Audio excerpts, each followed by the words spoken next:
Obviously, just a huge win for us. Our guys emptied their tanks tonight. We thought we'd have a good chance to beat them if we carried out our game plan, but we knew it wasn't going to be easy. Butler and their staff and their kids, we have tremendous respect for. Hopefully, we can continue playing as we've talked about, but I know it's tough with them being in the Big East. But that's a very good basketball team that's well coached, well prepared, well put together, that's going to win a bunch of basketball games. And we're showing that we're getting better. We're showing that we're getting better. Our guys have always fought hard. They've always fought hard, and I think we got up 40-32, and they went on a 16-2 run, and we didn't give in. We got out of sorts a little bit. Brenton got quick shooting a little bit, and it turned into transition baskets. So we still make a lot of mistakes, and we have a lot of things we can clean up. But if you play that hard, you're going to have a chance even against really good teams like them. So just very pleased. Greg, you've played all but two of your games have come down to a scenario just like this one did. How much do you think that helped your guys maintain poise down the stretch today? Well, I think that helps us. They're not going to beat themselves. I mean, they're well coached, and those guys are smart basketball players. So they were doing what they had a plan too. We were fortunate enough to make enough plays. Our guys aren't worried about being in that position now. I think in Orlando especially, we kind of stood around at the end of defensive possessions, waiting for somebody else to make a play. Come down on offense, needing a basket, wait for someone else to make a play. So guys are picking up, that we lean on certain people at both ends of the floor, but it's a great learning tool to go through that. Obviously, we didn't want to lose all three of those games, but I'm sure it contributed to us being a little better at the end of games right now. You spoke to that 40-32 lead you had, and then they make that run. Were you thinking, oh no, here we go again? Or were you proud of just the mental toughness your team showed bouncing back? We are mentally tough, but I'm on Brenton hard. I mean, I'm on Brenton hard, and he has 25 and 9, and 3 assists and a pass to win the game. But he's a really good, tough, competitive guy. He got quick shooting there a little bit. He only took 5 shots in the first half, and he thought he was trying to get his a little bit. And when we quick shoot, if it's not in transition, it just ignites transition the other way. It's just not good basketball, and they took full advantage of it.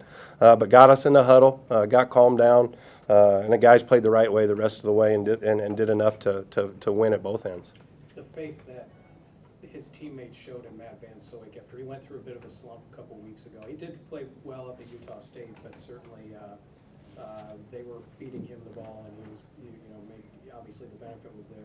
Just the maturation of your team in the respect of not, losing sight of players. You could put Brandon Murphy in that category tonight as well. Yeah, Murph was big.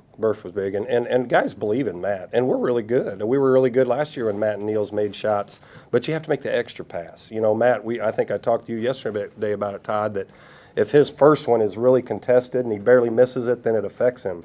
Just let the game come to you. These guys, Brenton or Ev or Q's going to get you an open one. We move the ball. I thought we made the extra pass a lot tonight after that bad stretch in the first half.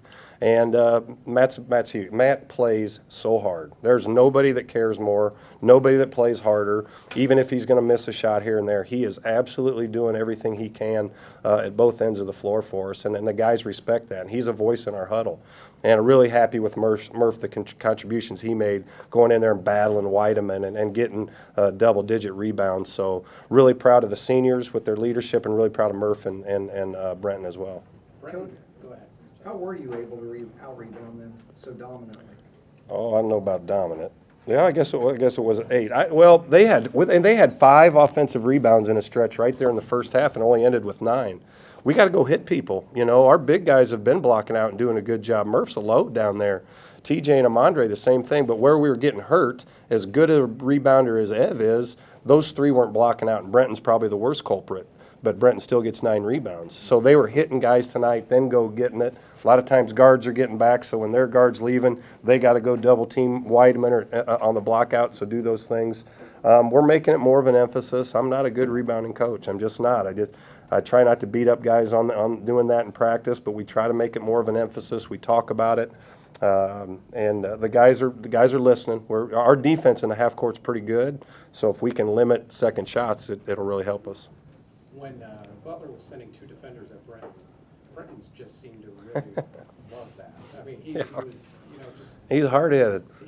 But his ability to rise to the occasion and not, split the defenders and not let that affect He doesn't care. I mean, he is so competitive. He just thinks he can beat you. I mean, he thinks he can get a basket. It doesn't matter who's guarding him, who's helping. And you talk about our teammates picking up Matt. Our guys see what Brenton does and see how many shots he takes more than anybody else, and they look to him. They try to go to him. They don't. I get frustrated when he takes bad shots. They don't. They just keep playing. And he's really good, really tough, really competitive. I think every great scorer has a sense of selfishness to them because they just know they're good and they can get baskets. And I told him going into right at the end there, I said, you're going to win this game with a pass. Boom, he hits Matt on that next one. Perfect possession. Matt puts it right in the middle. So he's trying, and he's just a good, tough, competitive guy. How valuable is it to have a guy who can just go downhill against anybody? Right? Literally, there's not a team in America he can't get in the paint against. Well, he's going to keep trying. Even if they stop him, he's going to keep trying, and we got to just limit the times where he overcooks it and goes too deep and gets it knocked out of his hands. Everett can do it. Q can do it. Donnie can do it. JB can do it. That's what our offense is designed to do. And once we get guys moving off the top, we're really trying to come downhill. And Brenton, he doesn't have to go all the way back. He has a great pull-up jumper. I think he had a couple of them tonight. So there's a lot of things. We didn't play a perfect game by any means. We played really, really hard, and we made enough plays, but there's a lot of things we can improve on. Greg, it's been 4 years, really, since you've had a win like this at home. Kind of and certainly it's been 10 years since you beat Butler. You beat an in-state foe at home, a ranked in-state foe. You get people excited about the program. What does that mean to you coming out of this? Todd, you know me. Every win is huge to me. I mean, this one I love. Just like at Utah State, I love to see how the guys react and how much they enjoy it. And anything worth having, if you sacrifice like crazy, it's going to mean, your enjoyment after a win is going to mean a lot more. And that's what I talk about, emptying your tank. You have to do it on a daily basis. So this is a huge win and over a program that I just have tremendous respect for. But tomorrow it's going to be the next one. We got to get ready for Western Kentucky. So it's big, and I love that our fans enjoy it. They should all come back. I mean, if you watch a team play that hard, everybody that came tonight, why wouldn't they come back and bring some more friends? And that's just one thing I've always harped on about is we got unbelievable support from great fans. We just need more of them, and I was glad to see a bunch of them come out tonight, and I hope they continue to. Were you an assistant when you guys beat Indiana here? Or were you? No, nope. You were at Iowa? Yeah. Okay, Yeah. okay. Oh, believe me, I was watching it, though. Okay, all right, yeah, I know you were. I never left Indiana State, I'm telling you. I never left it. But I covered you when you beat Notre Dame, and then Yeah. I see you tonight. There's nothing bitter about tonight, so I don't want to say something's bittersweet, but you realize you're never getting another so-called Power 5 to come to Terre Haute. Yeah, I know, and we'll probably, in bye games too. I try to get Indiana, Purdue. And I know my new boss back there is working to try and get his alma mater to pay us, but it's hard to get home games here. I mean, it really is, and we need to get a couple of games, a couple more weekends here. We can get games, and we have a really difficult schedule. That's why we go to those tournaments, because you're not going to get teams to come here. If they won't play us here, we'll go anywhere else and play them. And I really appreciate Butler doing it. I know it wasn't Chris's deal. Coach Stevens did it before he left, but I told him before the game, let's do it however we got to do it. Let's keep playing. I'd love to play all the in-state teams. It's better for our fans and better for our budget. Can you get mid-majors to come here for a home and home? Yeah, we can do that. We can do that. And then look at our Western Kentucky, Valpo, Ball States. I mean, it's I know you did Northern Illinois. Northern Illinois home and home. I mean, didn't know there's if that was difficult to do that. no. You can get but they wait. Everybody waits. Everybody wants an easy home game. Everybody wants a win. You got because of the relationships like with Monty at Northern Illinois and Witt at Ball State. You know those guys, and they want to play good teams too. But it's more important to getting home games and home wins. I'm not worried about my overall coaching record. I want to play good teams. Let's get fighting and get ready for when the Valley gets here. So. That's what it's designed to do, and I hope this continues to help us. But you're right, there's no big ones coming here anymore. Coach, you was talking about being hard on Brenton. You called him over 5-minute mark. I think something happened on the defense. Yeah, that's he's carrying us at times on offense, but his guy sets a back screen, they get a lob, get an easy one. He doesn't pay attention on another little defensive assignment. And I tell him all the time, I use examples of Van Fleets and Ronnie Baker from last year, the best players in the league guard. and he's getting better. And he's tough. You know, he's tough and competitive. Look at the play he makes at the end of the game with the steal. So he can do it. It's a matter of concentration. It really is with him.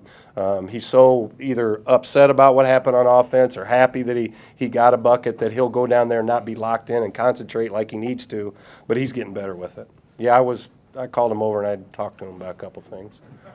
Did your guys need all that start where you're taking it to them a little bit? Do they need that to believe, or do they come in here knowing?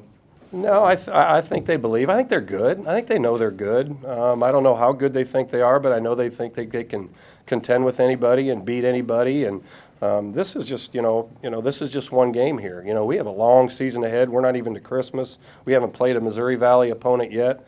But the guys believe in each other and they believe in themselves. And if we want to continue to work and have some good practices, what helps us is our depth. And we're going to be able to bang on each other and go at each other hard in practice so we can continue to improve, because there's nothing but tough ones on our schedule.